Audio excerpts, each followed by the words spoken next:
آپ کو بتائیں ترکیہ میں زلزلے کے جھٹکے، استنبول میں 6.3 شدت کا زلزلہ، زلزلے کی گہرائی 10 کلومیٹر تھی۔ زلزلے کا مرکز استنبول کے ضلع سلیوری کے علاقے مار سمندر میں تھا جو 73 کلومیٹر دور تھا۔ جانی و مالی نقصان کی اطلاع نہیں ہے۔ بلغاریہ، رومانیہ، یونان، یوکرین اور دیگر ممالک میں بھی زلزلے کے جھٹکے محسوس کیے گئے ہیں۔ زلزلے کے جھٹکے 3.9، 6.2 اور 4.4 شدت پر محسوس کیے گئے ہیں۔ بلغاریہ، رومانیہ، یونان، یوکرین اور دیگر ممالک میں بھی زلزلے کے جھٹکے محسوس کیے گئے ہیں۔ ترکیہ میں 6.3 شدت کا زلزلے کی گہرائی 10 کلومیٹر ریکارڈ کی گئی ہے۔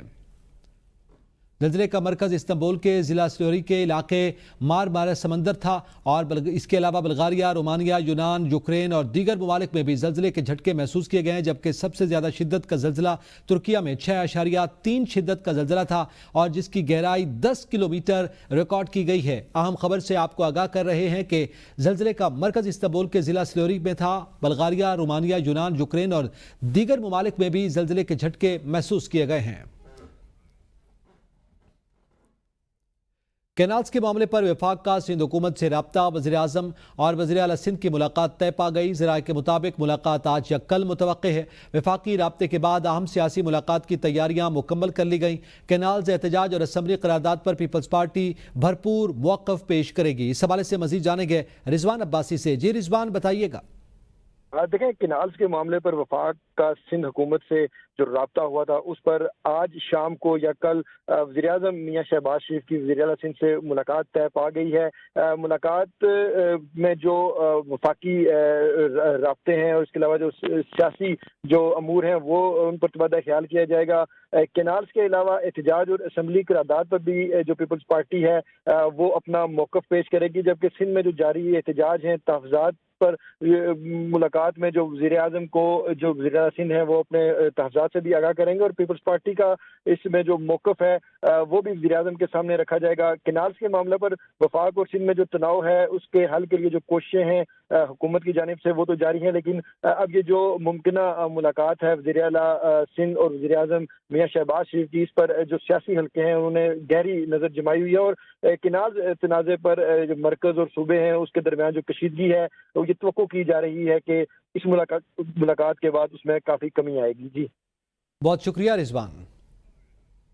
انڈین فالس فلیگ آپریشن پر وزیر اطلاعات پنجاب کا انڈیا کو منہ توڑ جواب، کہتی ہیں کہ پاکستان ہمیشہ دہشت گردی کے خلاف کھڑا رہا۔ سری نگر کے رہائشی پوچھ رہے ہیں کہ 7 لاکھ انڈین فوج کی موجودگی میں حملہ کیسے ہو گیا؟ انڈیا ہمیشہ فالس فلیگ آپریشن کرتا اور مودی سیاسی فائدے کے لیے استعمال کرتا ہے۔ ہماری چائے ہے بہت اچھی لیکن ہم ہر دفعہ نہیں پلائیں گے۔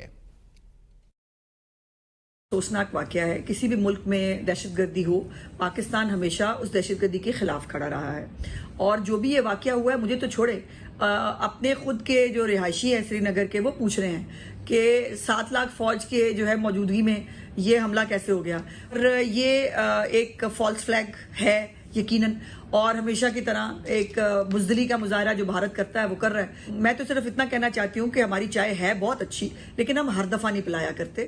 آگے بڑھیں، آپ کو بتائیں آپ پنجاب کے نہیں ضیاء الحق کے وارث ہیں۔ رہنما پیپلز پارٹی ندیم افضل چند کی نون لیگ پر تنقید، کہا پنجاب میں کسی کسان کو آپ نے زمین نہیں دی، الٹا پنجاب کی سرکاری زمینیں فروخت کی۔ آپ نے کبھی پنجاب کا مقدمہ نہیں لڑا، حکمرانی پنجاب میں کی اور اثاثے بنانے کی بجائے فروخت کیے۔ ہم آپ کے اتحادی نہیں، سسٹم کے اتحادی ہیں، ہم آئین کے ساتھ ہیں۔ آپ ہمارے ساتھ مناظرہ کرنا چاہتے ہیں تو ہم تیار ہیں۔ آج گندم کی مثالی کاشت ہوئی، آپ کسانوں سے گندم کیا خریدیں گے؟ پہلے جو گندم سکینڈل کی انکوائری ہے رپورٹ اسے جاری کر دیں۔ کینالوں کا ڈرامہ سرمایہ داروں کو نوازنے کے لیے کیا گیا۔ چودھری منظور نے کہا کہ سندھ کا پانی اٹھا کر کسی کو دے دیں، یہ ہونے نہیں دیں گے۔ صدر مملکت سے جھوٹ منسوب کیا جا رہا ہے، انہوں نے کینال کی منظوری دی۔ صدر کیسے منصوبے کی منظوری دے سکتے ہیں؟ ان کا کام بل اور آرڈیننس کی منظوری دینا ہے۔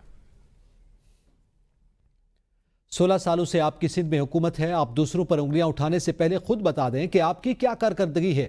وزیر اطلاعات پنجاب ازوا بخاری کا پیپلز پارٹی رہنماؤں کی پریس کانفرنس پر رد عمل، کہا سندھ حکومت نے خود ہی کینال ایشو بنایا، اب منصوبے پر احتجاج اور جلسے کر کے اصل مسائل سے توجہ ہٹانا چاہتی ہے۔ ندیم افضل چند بھٹو کی پارٹی چھوڑ کر بانی پی ٹی آئی سے ملے اور اب واپس پیپلز پارٹی میں آ کر ہم پر تنقید کر رہے ہیں۔ عاشق کرمانی نے کہا کہ سندھ حکومت خود گندم کا ایک دانہ بھی نہیں خرید رہی، لیکن